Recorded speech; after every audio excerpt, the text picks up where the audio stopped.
Hey guys, welcome to Contest Prep University. I'm Joe Klemczewski with Adam Atkinson. We're going to start a new series today on pumping up. So contest day, you got to know how to get backstage to get warmed up. Great topic. We're going to go through a lot of detail with practical information. Today, we're going to start with the equipment you need.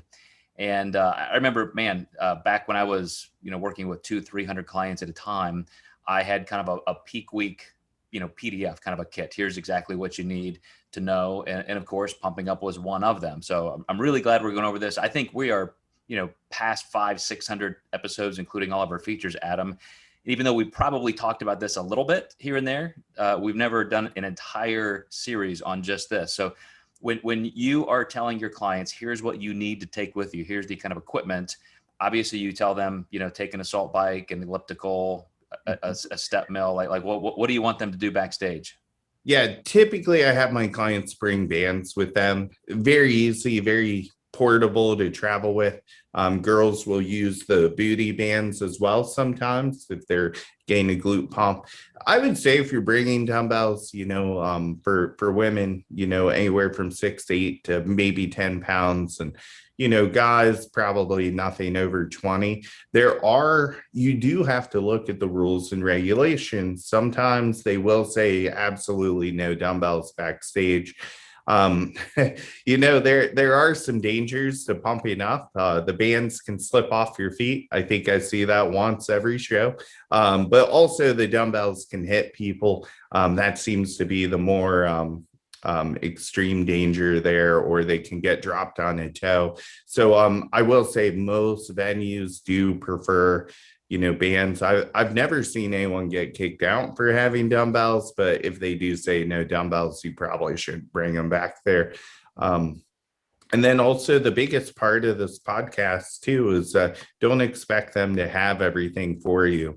The only places I've seen really great equipment backstage are the Olympia and the Arnold Classic. Literally will have almost half a gym back there for pump up.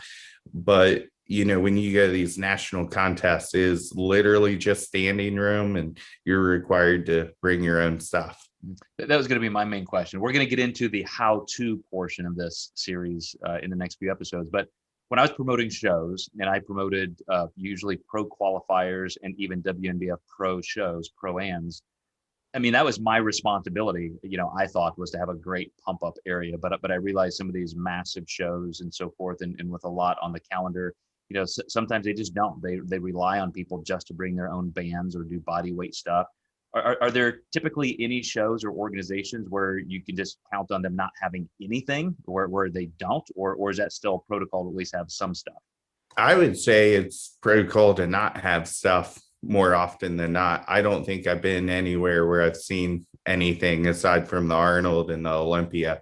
And, other than that, it really is to each their own. Mm-hmm.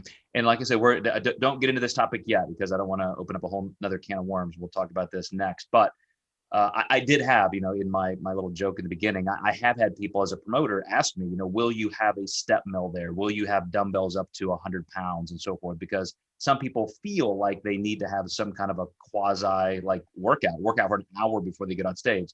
So don't say yes or no to that. We're gonna talk about that next. But